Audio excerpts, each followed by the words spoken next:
Hello everyone, WhatsApp, कैसे हो आप सभी लोग। आई होप आप सब लोग ठीक होंगे एंड आप सभी लोगों का हमारे इस ऑनलाइन प्लेटफॉर्म पे बहुत ज़्यादा वेलकम है। दोस्तों, जैसे कि लास्ट लेक्चर से हम लोगों ने पीरियोडिक टेबल को कम्प्लीटली वाइंड अप कर लिया है और पीरियोडिक टेबल्स काफ़ी ज़्यादा इंपॉर्टेंट चैप्टर होता है। ऑर्गेनिक केमिस्ट्री की बात की जाए या इनऑर्गेनिक केमिस्ट्री की बात की जाए, दोस्तों पीरियोडिक टेबल का काफ़ी ज़्यादा इंपॉर्टेंस हमारे लिए केमिस्ट्री में होता है। दोस्तों, पीरियोडिक टेबल में क्या कहानी थी, क्या स्टोरी थी, क्या अलग अलग प्रोसेस थे, वो मैंने आपको एक्सप्लेन कर दिए थे। और आज के इस लेक्चर से हम लोग स्टार्ट करेंगे केमिकल बॉन्डिंग, जो कि इनऑर्गेनिक केमिस्ट्री का सेकंड इंपॉर्टेंट चैप्टर होता है। और केमिकल बॉन्डिंग तभी आपको समझ में आएगा, तभी आप अंडरस्टैंड कर सकते हो जब आप लोगों को पीरियोडिक टेबल का कुछ नॉलेज होगा।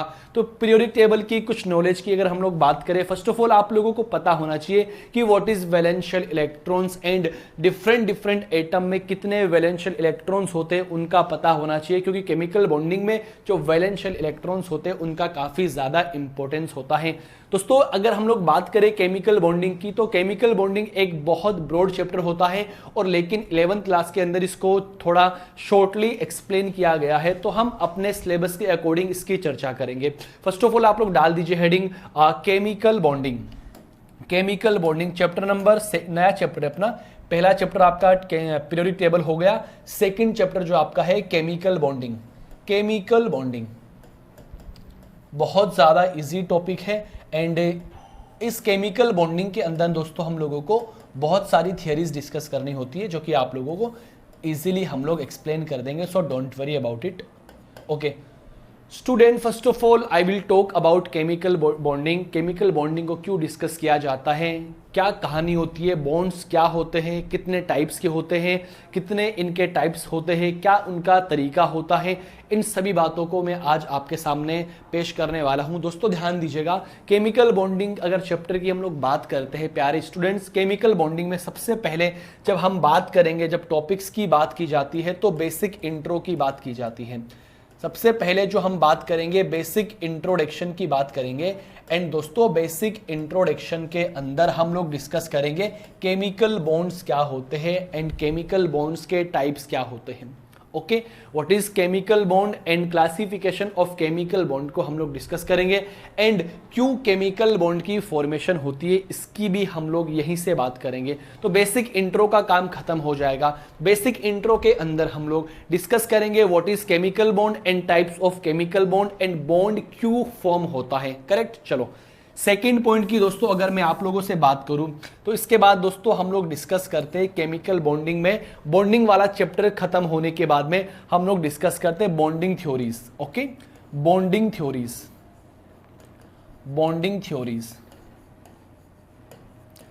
दोस्तों, बॉन्डिंग थ्योरीज की अगर आप लोग बात करेंगे तो इस बॉन्डिंग थ्योरीज के अंदर बहुत सारी थ्योरीज गिवन है। फर्स्ट ऑफ ऑल हम लोग बात करेंगे ऑक्टेट रूल की बात करेंगे।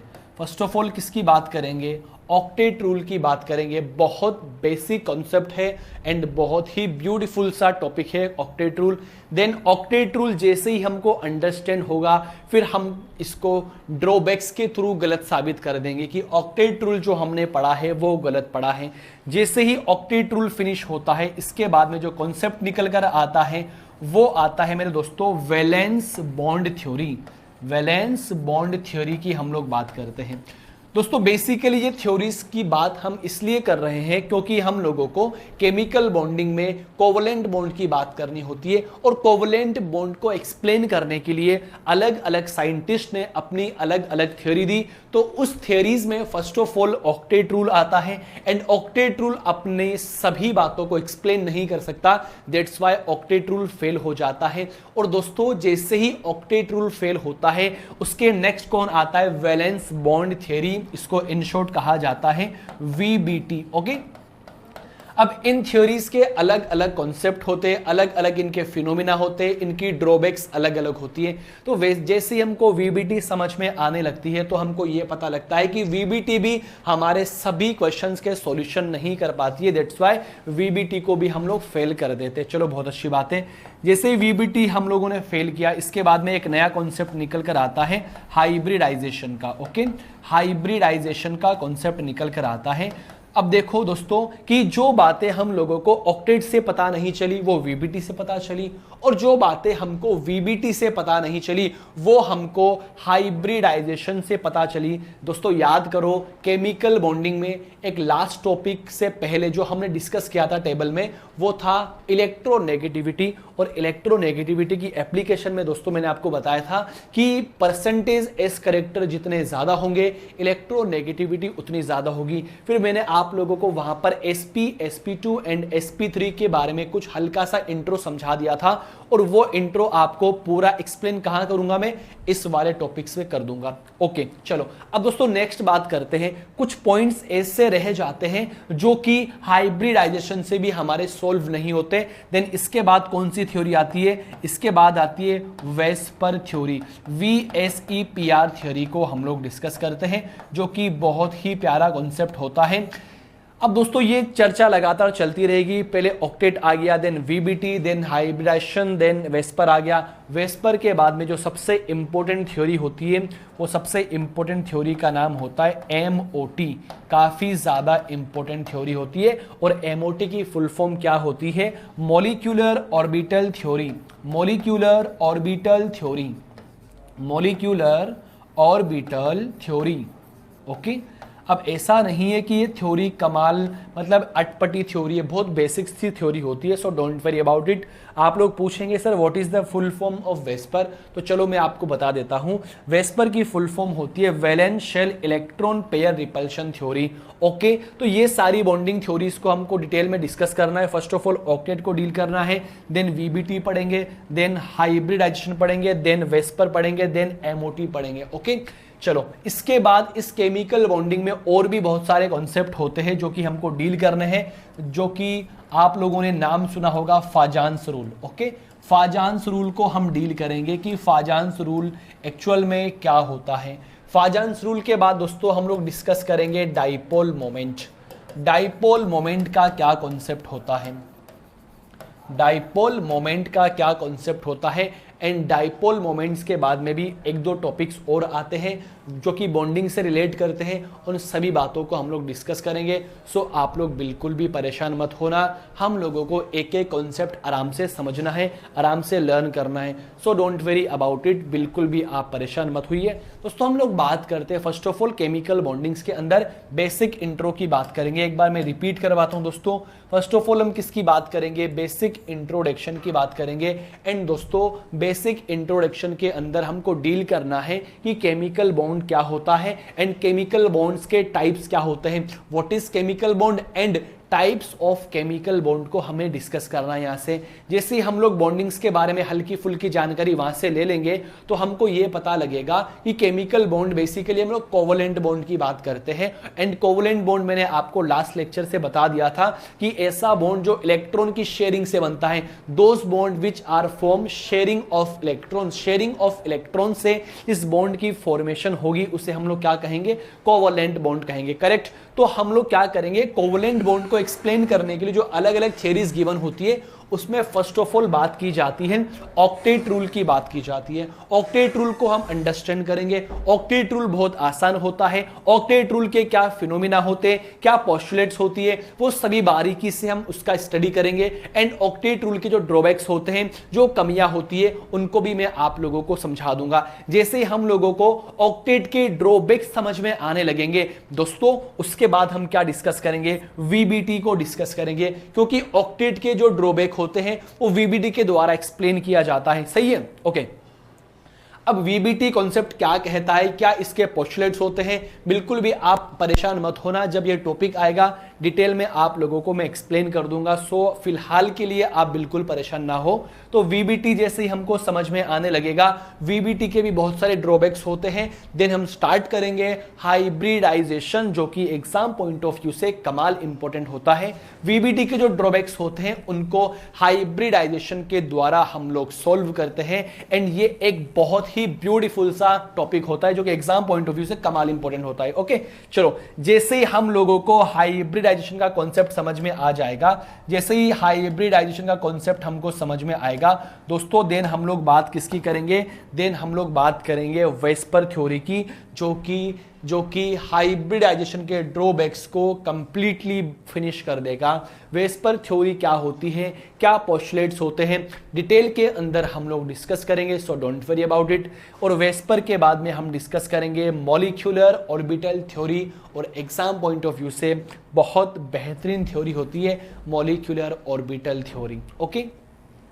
इन सभी के अलावा और भी 2-3 टॉपिक्स आपके गिवन हैं। फर्स्ट ऑफ ऑल फाजान्स रूल की बात करेंगे, देन डाइपोल मोमेंट की बात करेंगे, और यहीं पर छोटा सा कॉन्सेप्ट इलेक्ट्रोनेगेटिविटी को भी मैं एक्सप्लेन करूंगा कि S percentage S character increase होने पर इलेक्ट्रोनेगेटिविटी में क्या खासा इफेक्ट पड़ता है, उन सभी की हम लोग चर्चा करेंगे। आप लोगों से गुजारिश है फटाफट बोर्ड पे लिखी हुई बात का स्क्रीनशॉट ले लीजिए और हम बेसिक इंट्रो की आज बात करते हैं।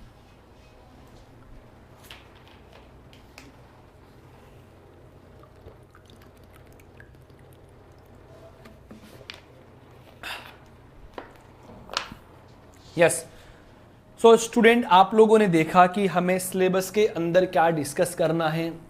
कुछ ज़्यादा सिलेबस नहीं है केमिकल बॉन्डिंग का, लेकिन पीरियोडिक टेबल से ज़्यादा आसान है। लेट्स समझने की कोशिश करना। मैंने क्या कहा कि केमिकल बॉन्डिंग का सिलेबस टिपिकल नहीं है, पीरियोडिक टेबल से आसान है, बट हमें दोस्तों पता होना चाहिए कि पीरियोडिक टेबल के क्या बेसिक कॉन्सेप्ट होते हैं, क्योंकि हम लोगों के काफ़ी ज़्यादा इंपॉर्टेंट काम आने वाले हैं। ओके, फर्स्ट ऑफ ऑल हम लोग बात करते हैं बेसिक इंट्रो में केमिकल बॉन्ड की बात करने वाले हैं। हम किसकी बात करने वाले हैं? केमिकल बॉन्ड की बात करने वाले हैं। ओके, चलो, एक छोटा सा कॉन्सेप्ट होता है कि बॉन्ड क्या चीज होती है और बॉन्ड क्यों बनता है।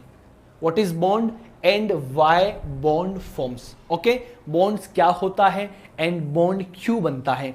फर्स्ट ऑफ ऑल अगर मैं हमारे डेली लाइफ की बात करता हूं, तो डेली लाइफ में अगर हम आपसे ये कहें कि आपका अपने घर वालों के साथ में कोई ना कोई कनेक्शन बना हुआ है, आपका कनेक्शन आपके स्कूल टीचर के साथ में अलग बना हुआ है, आपका कनेक्शन आपके फ्रेंड्स के साथ में अलग बना हुआ है, आपका कनेक्शन और किसी के साथ में अलग बना हुआ है, तो बेसिकली लोग अलग अलग होने की वजह से जो हमारे कनेक्शंस होते हैं वो अलग अलग बने हुए हैं। जो बात हम हमारे दोस्तों से शेयर कर सकते हैं वो हम हमारे घर वालों से नहीं कर सकते। तो जरा आप लोग ये बता दीजिए ना यार, कि एक बात बता दो कि आपका जो कनेक्शन है, जैसे मान लीजिए मेरा कनेक्शन मेरे पेरेंट्स से कुछ अलग टाइप्स का है, मेरा कनेक्शन मेरे फ्रेंड से कुछ अलग टाइप्स का है, मेरा कनेक्शन मेरे टीचर से कुछ अलग टाइप्स का है। तो ये कनेक्शन जब डिफरेंट प्रकार के होते हैं ना, डिफरेंट टाइप के जब कनेक्शन प्रेजेंट है, दैट्स व्हाई डिफरेंट टाइप के बॉन्ड्स भी यहां प्रेजेंट है। एक बात बता दीजिए, अगर मेरी किसी से दोस्ती है तो दोस्ती तभी होगी ना जब दोनों के जो विचार होते हैं, दोनों की जो टॉक होती है वो आपस में मैच करती है। एक बात बता दीजिए, जब दोनों की बातें मैच ना करें तो क्या उनमें दोस्ती हो सकती है? लेकिन दोस्तों यहां पे दोस्ती का मतलब बॉन्डिंग होता है। बॉन्डिंग का मतलब यह होता है कि जब दो लोगों के बीच में अच्छे से कन्वर्सेशन हो जाए, अच्छे से बातचीत हो जाए, अच्छे से उनके विचार मिलना चालू हो जाए, इसका मीन क्या हो गया कि इनके बीच में बॉन्डिंग पैदा हो रही है, इनके बीच में कुछ ना कुछ अट्रैक्शन पैदा हो रहा है। तो अट्रैक्शन ही बॉन्डिंग की सबसे बड़ी जड़ होती है। तो जरा आप ध्यान दीजिएगा।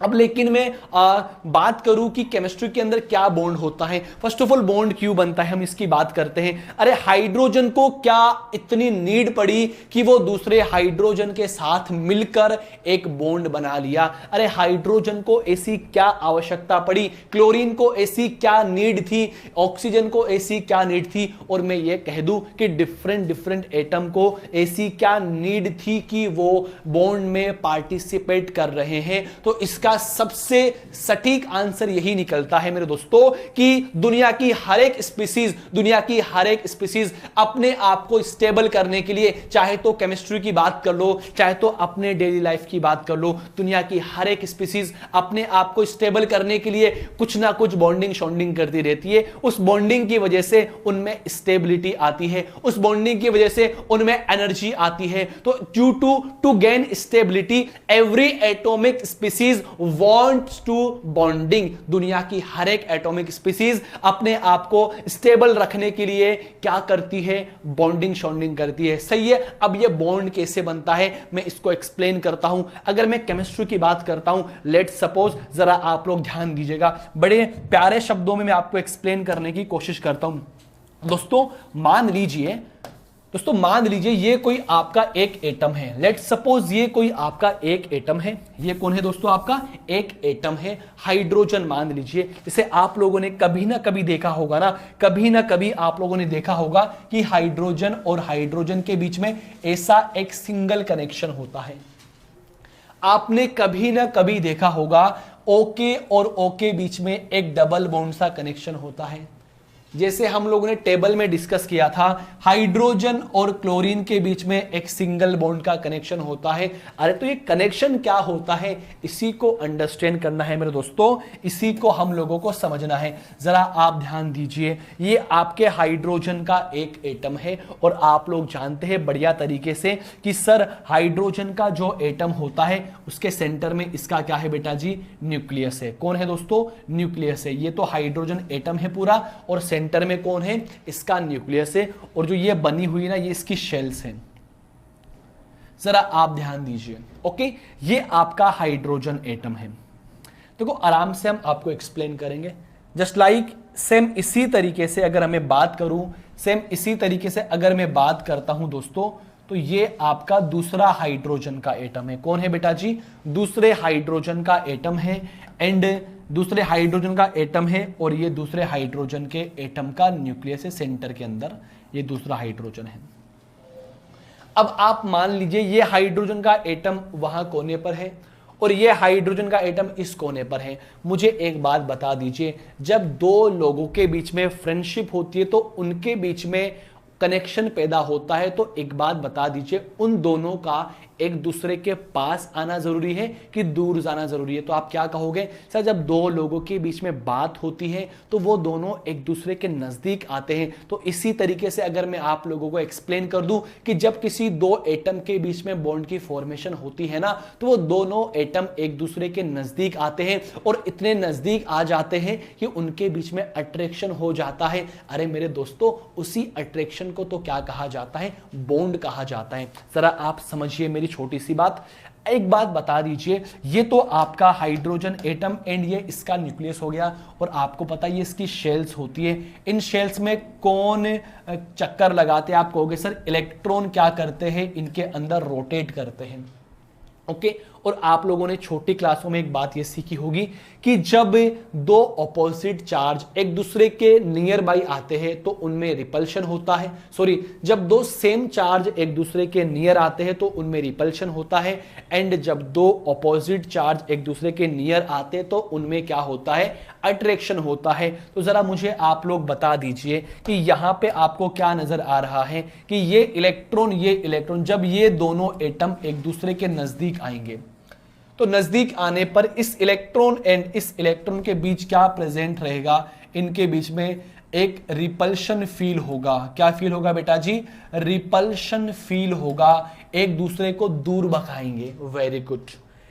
ये न्यूक्लियस पे पॉजिटिव चार्ज, इसके न्यूक्लियस पर भी पॉजिटिव चार्ज, इनमें भी क्या फील होगा? रिपल्शन फील होगा। सवाल ये उठता है कि जब एक दूसरे के बीच में बॉन्ड बनाना है तो रिपल्शन होगा तो दूर चले जाएंगे। लेकिन आप जरा आपने दिमाग की बत्ती खोलिए और बत्ती खोल के मुझे इतनी सी बात बता दीजिए मेरे दोस्तों, यहां पर आप लोगों को इलेक्ट्रॉन दिख रहा है, यहां पे न्यूक्लियस दिख रहा है। तो दोस्तों इस इलेक्ट्रॉन और इस न्यूक्लियस के बीच में क्या हो जाएगा? अट्रैक्शन हो जाएगा। इस न्यूक्लियस एंड इस इलेक्ट्रॉन के बीच में क्या हो जाएगा? अट्रैक्शन हो जाएगा। सो हमको यहां से क्या पता लगा दोस्तों? यहां से यह पता लगा कि सर जब दो एटम एक दूसरे के नियर आते हैं तो इनमें रिपल्शन भी होता है, इनमें अट्रैक्शन भी होता है। अब मैं आप लोगों से क्वेश्चन करना चाहता हूं कि बॉन्ड की फॉर्मेशन कब बनेगी? तो आप क्या कहोगे?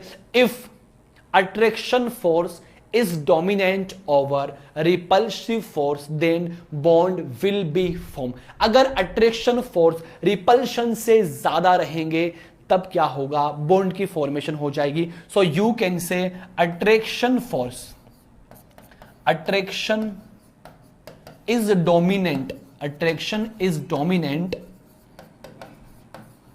Over repulsion, over repulsion. जरा आप ध्यान दीजिएगा, ये मैंने आपको क्या समझा दिया कि अट्रैक्शन अगर रिपल्शन पर डोमिनेट कर जाता है देन क्या होगा, हाइड्रोजन बॉन्डिंग हो जाएगी। अब ये बेसिकली हाइड्रोजन बॉन्डिंग कैसे हुई है, किस तरीके से हुई है, हम लोग बात करेंगे बॉन्डिंग थ्योरीज के अंदर। क्यों हाइड्रोजन और हाइड्रोजन के बीच में एक बॉन्ड बना है, क्यों दो नहीं बने, ये सब बात करेंगे बॉन्डिंग थ्योरीज के अंदर। फर्स्ट ऑफ ऑल मुझे आप लोग बता दीजिए कि बॉन्ड समझ में आया क्या, फिर आप लोग क्या कहोगे, to gain stability, to gain stability, okay. Stability gain करने के लिए किसकी फॉर्मेशन होती है, बॉन्ड की फॉर्मेशन होती है। To gain stability bond will be form, bonds form, okay. It means stability को गेन करने के लिए बॉन्ड्स की फॉर्मेशन होती है। कोई आपसे क्वेश्चन कर ले what is bond and bond क्यों फॉर्म होता है, आपका सिंगल सटीक आंसर क्या निकलेगा, बॉन्ड जब अट्रैक्शन फोर्सेस रिपल्शन फोर्सेस से ज्यादा हो जाते हैं तो बॉन्ड की फॉर्मेशन होती है। एंड मतलब every atomic species want to stable, to gain stability atom will be combine to each other, it does not exist in free state, okay.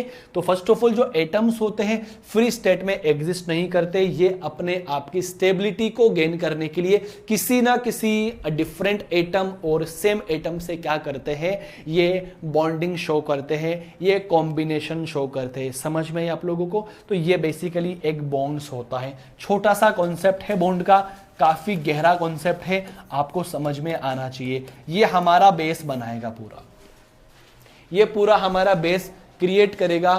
तो मैंने क्या बोला कि बॉन्ड क्या होता है, बॉन्ड क्यों बनता है, और बॉन्ड्स के टाइप्स क्या होते हैं वो हम आगे डील करेंगे। देखिए इधर हम बात करेंगे बॉन्ड्स के टाइप की, केमिकल बॉन्ड के टाइप क्या होते हैं। देखो दोस्तों इधर हम बात करेंगे what is chemical bond and types of chemical bond. Chemical bonds तो आप लोगों ने देख लिया कि केमिकल बॉन्ड्स होता क्या है, ओके। केमिकल बॉन्ड्स होता क्या है वो आप लोगों ने देख लिया।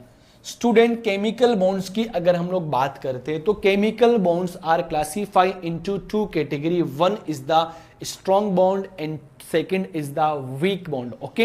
Chemical bond are classified into basically two category, one is the strong bond and second is the weak bond.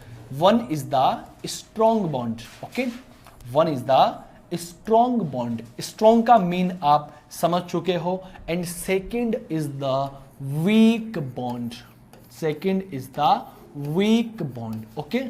It means weak bond and strong bond में क्या डिफरेंस होता है कि इन बॉन्ड्स को ब्रेक करने के लिए ज्यादा एनर्जी की रिक्वायरमेंट होती है, इन बॉन्ड्स को ब्रेक करने के लिए कम एनर्जी की रिक्वायरमेंट होती है, ओके। चलो अब हम बात करते हैं कि स्ट्रॉन्ग बॉन्ड के टाइप्स और क्या क्या हो सकते हैं। दोस्तों स्ट्रॉन्ग बॉन्ड के टाइप्स भी अलग अलग होते हैं, मैं आप लोगों से बात करता हूं। Strong bond are further classified into four category. One is the covalent bond, one is the covalent bond, okay. Second is the coordinate bond, coordinate bond, okay. Second is the coordinate bond. Student third is the ionic bond, third is the ionic bond, and fourth is the metallic bond, okay. Fourth is the metallic bond, okay.